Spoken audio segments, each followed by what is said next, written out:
Dans notre étude de la synthèse du yoga de Sri Aurobindo, nous sommes dans le chapitre intitulé Les plaines de notre existence, où Sri Aurobindo décrit les différentes couches de conscience et leurs caractéristiques. Nous avons exploré en particulier le plan physique et sommes maintenant plongés dans le plan vital. Sri Aurobindo se penche sur les principes fondamentaux de l'occultisme et explore les différentes applications dans les sciences occultes. Il explique comment le monde matériel est une projection du monde vital, et comment toutes choses dans le monde physique ont des formations ou des pouvoirs vitaux correspondants qui les influencent. Il souligne également que le monde vital est une sorte de monde de désir, divisé en impulsions positives et négatives, et que nous sommes constamment influencés par ce monde vital à travers nos désirs, émotions et impulsions de vie. Certaines entités bénéfiques ou malveillantes du monde vital sont attirées par les personnes qui leur sont alignées. Sri Aurobindo souligne également que le monde vital est bien plus riche et complexe que le monde physique et que de nombreuses entités du monde vital cherchent à agir à travers les êtres humains pour exercer leur influence. Dans ce passage, l'auteur explique que lorsqu'une personne commence à travailler pour un projet ou un objectif, elle attire l'attention et l'influence d'autres êtres. Certains seront intéressés par le projet et viendront apporter leur soutien, tandis que d'autres pourraient essayer de manipuler l'ambition de la personne pour servir leurs propres intérêts. Ces influences peuvent être positives, négatives ou mélangées, et elles jouent un rôle complexe dans notre vie. L'auteur souligne également que ces influences ne sont pas simplement des forces ou des tendances, mais ce sont des pouvoirs conscients, des êtres vivants qui cherchent à se réaliser à travers les êtres humains. Lorsque nous prenons conscience des plans supérieurs de notre existence, nous pouvons identifier ces influences comme des amis ou des ennemis, et décider de les maîtriser, de les dépasser ou de les laisser derrière nous. Lorsque nous devenons conscients de ces influences, nous réalisons que nous pouvons ressentir leur présence à travers des suggestions ou des impulsions qui ne sont pas les nôtres. Il existe également une interaction entre les différentes forces vitales, qui sont en compétition les unes avec les autres avec des désirs et des motivations contradictoires. Lorsque nous rencontrons d'autres personnes dans le monde physique, nos énergies vitales entrent en contact et il y a un échange d'influence. Si les deux énergies sont compatibles, il y aura une harmonie, sinon il peut y avoir une tentative de connexion ou une domination de l'une sur l'autre. Dans le domaine des affaires, par exemple, où les intérêts concurrents cherchent à réaliser leurs objectifs, la tendance à la domination est fréquente. Chaque partie cherche à imposer son avantage sur l'autre, d'ANS une dynamique de pouvoir. En résumé, l'auteur souligne l'importance de prendre conscience de ces influences qui agissent sur nous et de la manière dont elles peuvent influencer nos interactions et nos décisions.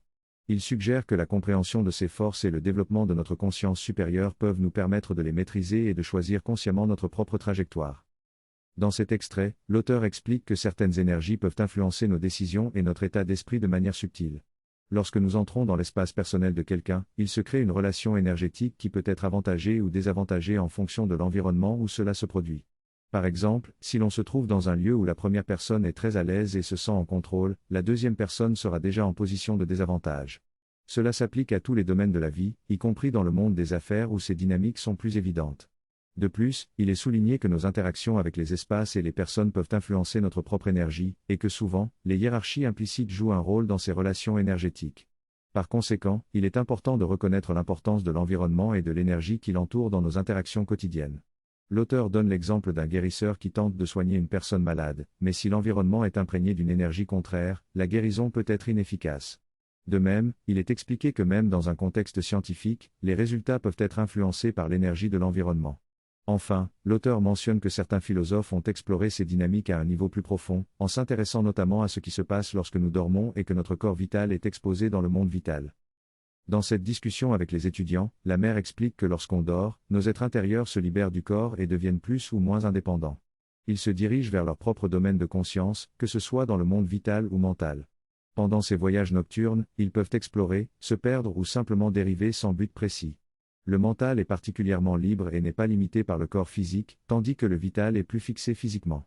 Elle fait également remarquer que la conscience mentale reste fluide et peut se concentrer sur une personne ou un lieu en pensant à eux, créant ainsi un lien avec cet endroit ou cette personne. Cependant, afin de donner au corps vital et mental une forme plus définie, il faut les centraliser et les organiser davantage, ce qui n'est le cas que pour très peu de personnes. De manière générale, les corps subtils se présentent plutôt sous une forme nuageuse et fluide lorsqu'ils se détachent du corps physique. La plupart du temps, nous n'avons pas réellement développé notre esprit. Certaines personnes passent leur vie à organiser leur esprit et en font une forteresse, une construction puissante et solide qui les isole du monde extérieur. Cela se produit surtout chez ceux qui cherchent une vie spirituelle en renonçant à la conscience matérielle et en se concentrant sur leur être intérieur. Cependant, souvent, ils restent coincés dans leur propre construction mentale et ne peuvent plus en sortir. Ces personnes peuvent avoir des expériences extraordinaires, mais elles peuvent se limiter à leur propre conscience mentale et ne pas avoir de contact avec une réalité spirituelle plus vaste. Si l'une de ces personnes parvient à briser l'une des parois de leur construction mentale, elles peuvent être perturbées et percevoir cette force de destruction comme une force hostile. Cela peut arriver quand elles entrent dans un véritable espace spirituel et que leur formation mentale perd toute valeur. Un cauchemar mental se produit lorsque le cerveau est en chaos, perturbé par des formations mentales incontrôlables. Cela cause une danse folle d'idées qui s'entrechoquent et se battent, créant un état hallucinatoire. Cependant, si l'on parvient à apporter la paix, la tranquillité et une lumière pure dans l'esprit, cela peut être calmant.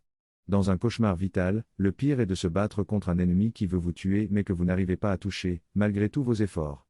Dans le monde vital, la force physique n'est pas suffisante, il faut une force vitale pour se défendre.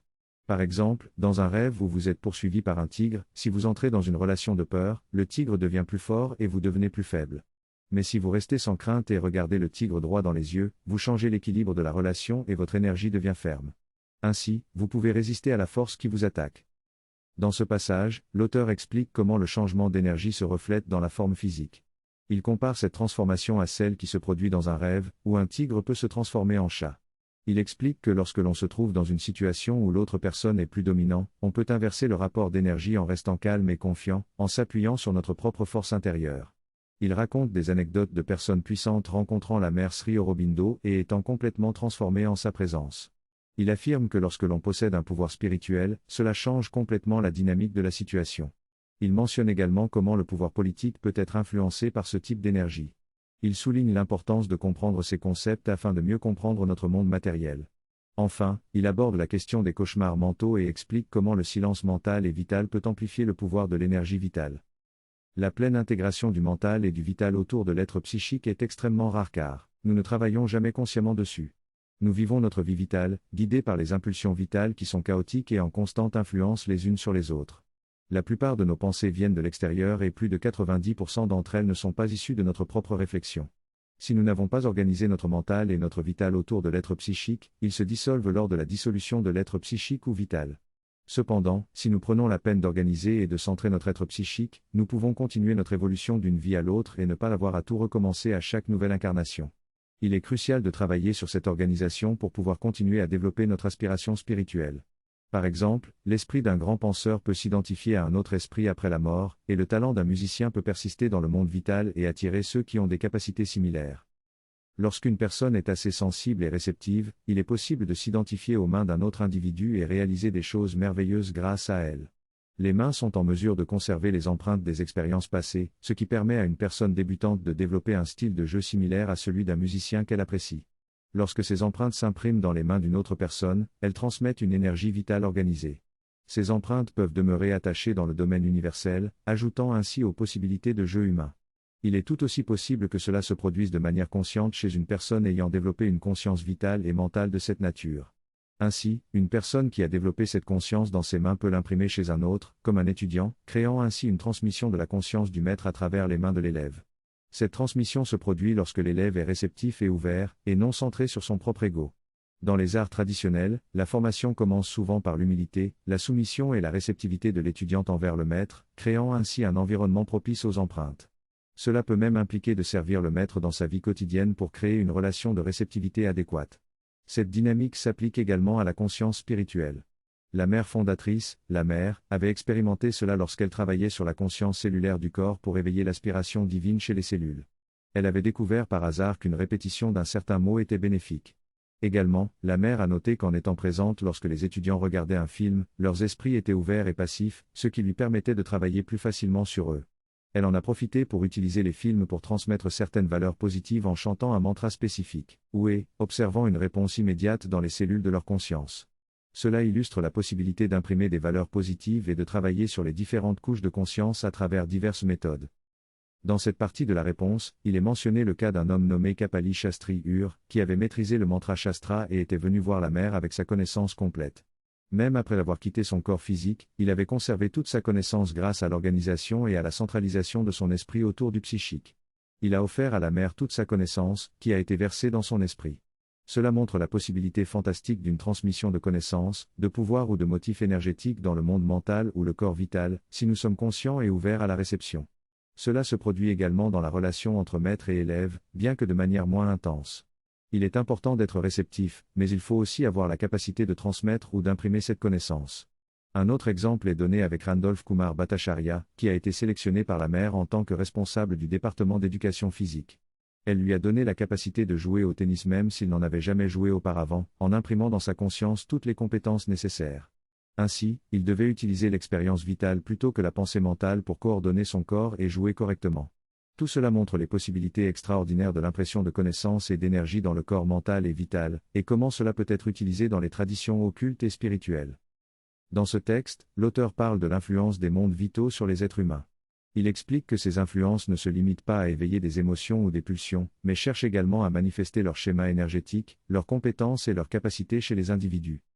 Lorsque ces influences parviennent à s'emparer du vital d'une personne, elles peuvent lui insuffler une partie d'elle-même, allant même jusqu'à la faire devenir semblable à elle. Cela peut être le cas lorsque des personnes s'alignent inconsciemment avec des êtres vitaux sans se rendre compte de l'impact que cela a sur elles, ce qui peut entraîner des changements dans leur caractère et dans leur apparence. Il souligne également que les formes physiques peuvent se déformer pour refléter les distorsions présentes dans le corps vital, rendant ainsi visible l'influence négative ou positive exercée par ces entités ou énergies. L'auteur distingue les influences purement vitales des influences purement spirituelles. Les influences purement spirituelles ne cherchent pas à posséder ou imposer leur volonté, mais ne viendront que si elles sont invitées et si les conditions de pureté nécessaires sont créées.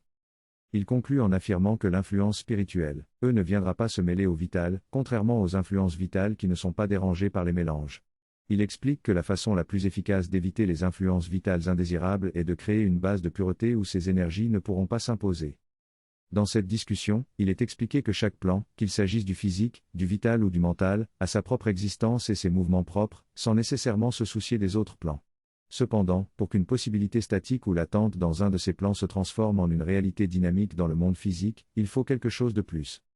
Il décrit 3 possibilités: un appel provenant du plan matériel lui-même, où une force ou une personne entre en contact avec un pouvoir supraphysique et cherche à le ramener dans la vie terrestre; un élan venant du plan vital ou autre, où un être vital désire étendre son action sur la terre et y établir un royaume pour lui-même; une pression venant d'en haut, où un pouvoir supramental ou mental se manifeste au niveau vital comme moyen de transit vers sa création propre dans le monde matériel.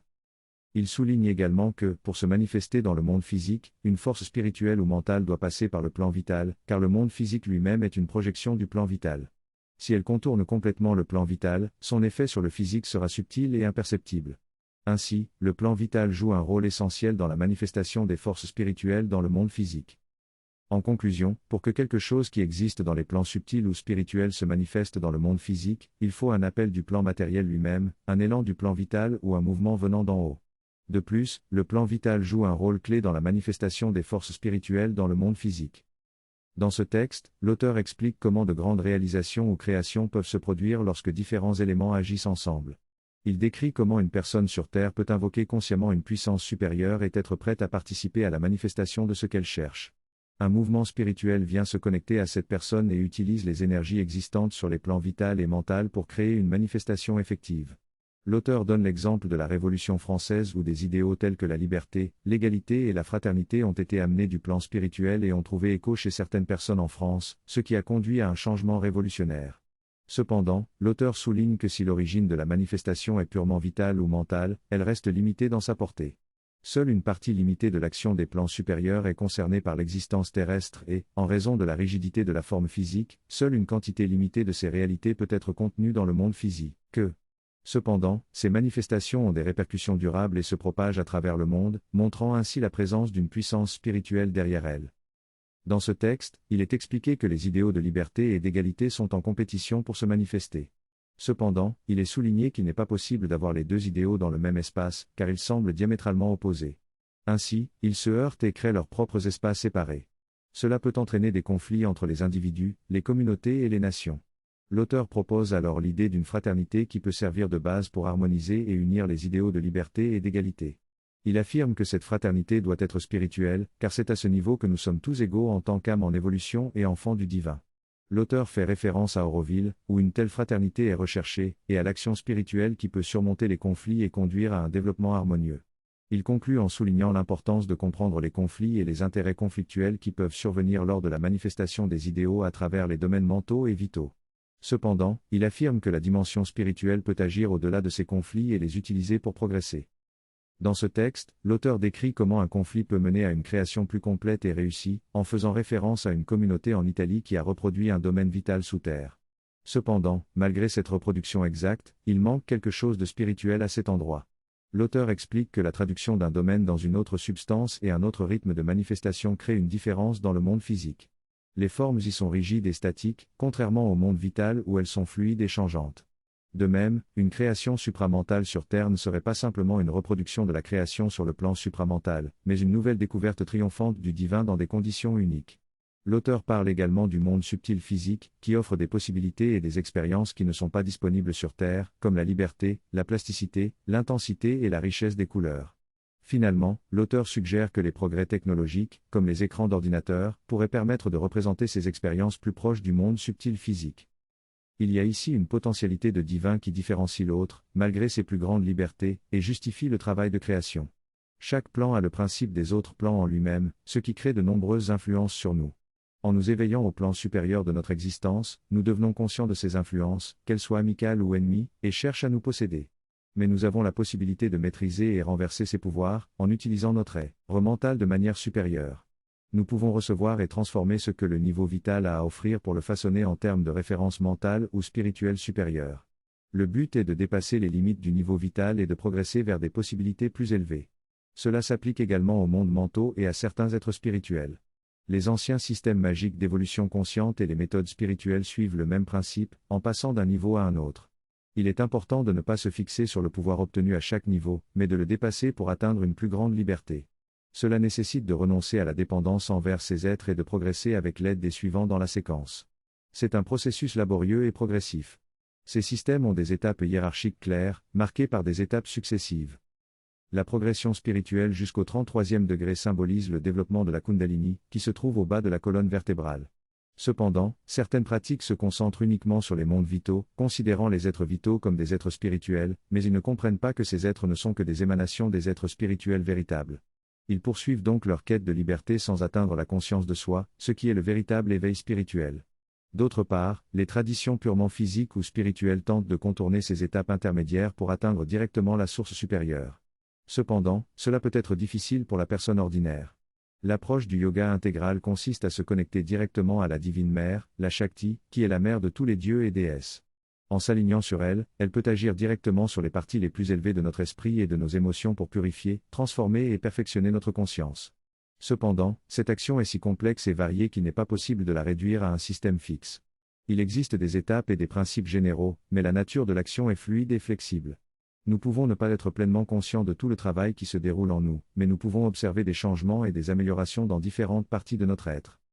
Dans cet extrait, l'auteur parle de différentes approches spirituelles, notamment du tantrisme en Inde et de l'occultisme en Europe.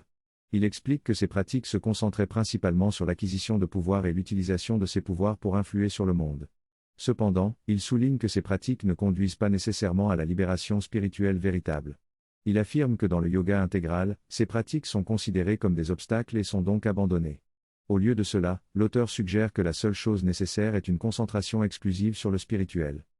Nous suivons maintenant la même méthode que celle qu'il suivait, mais nous n'atteignons pas les mêmes sommets. Pourquoi ? Parce que nous nous concentrons sur l'aspect immédiat de la méthode, qui est la représentation vitale du divin.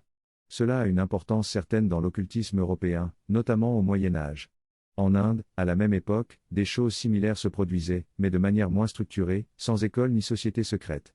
Cependant, tous ces efforts n'ont pas permis un éveil spirituel et une avancée comme il aurait dû y avoir, même en Inde, où les plus grands saints ont pu accéder à l'expérience spirituelle en se concentrant simplement sur leur volonté et leur abandon de soi, sans avoir besoin de méthodes spécifiques.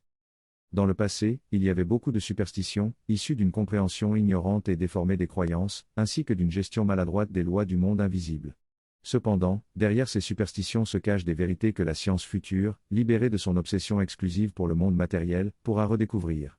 Donc, ces superstitions ne sont pas nécessairement des faussetés, mais plutôt des croyances fausses, des explications obscures et des problèmes maladroits qui ont empêché une compréhension plus simple, directe et pure des lois du monde supramatériel. Il est important de comprendre que le monde supramatériel est tout aussi réel que l'existence des êtres mentaux dans l'univers matériel. Cela signifie que le monde mental existe et est aussi réel que notre expérience mentale du monde physique. Cela a des implications importantes, que nous explorerons plus en détail la prochaine fois. Dans cet extrait, l'auteur discute des différents types de rêves et de leur relation avec la conscience vitale. La conscience vitale est décrite comme étant raffinée et tournée vers l'esthétique et la beauté. Les rêves sont influencés par les émotions et les énergies vécues au cours de la journée, et peuvent refléter les tendances habituelles de la vie quotidienne. Les rêves peuvent également prendre une forme symbolique et représenter des désirs plus profonds ou des changements à venir dans la vie de l'individu. Certains rêves peuvent même être précurseurs d'événements futurs, captant les tendances émanant de la conscience vitale et mentale. Les symboles dans les rêves sont importants car ils agissent comme des points de liaison entre la conscience vitale et la réalité physique. Les symboles ont un pouvoir qui leur est attribué par l'individu et par le groupe auquel il appartient, et ils peuvent être renforcés ou affaiblis par l'utilisation ou la négligence. La dynamique du pouvoir des symboles est en constante évolution. Les symboles peuvent agir comme des points focaux et posséder une puissance symbolique. Même les dates peuvent revêtir une signification symbolique.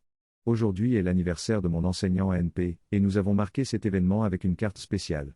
Néanmoins, le symbole le plus important est le place. Us puissant reste soi-même. Nous sommes une représentation de tout l'univers, et si nous prenons conscience de notre être intérieur et de notre aspiration à la présence divine, nous devenons des symboles vivants de la réalité divine. Le yoga nous offre la possibilité de nous ouvrir directement à la divinité, de permettre à celle-ci de nous transformer et de nous manifester à travers nous. Les aspects physiques, vitaux et mentaux de notre être sont à la fois complexes et symboliques, et en s'ouvrant à la divinité, ils deviennent des agents de sa manifestation. Cette discussion se poursuivra le 26 juillet.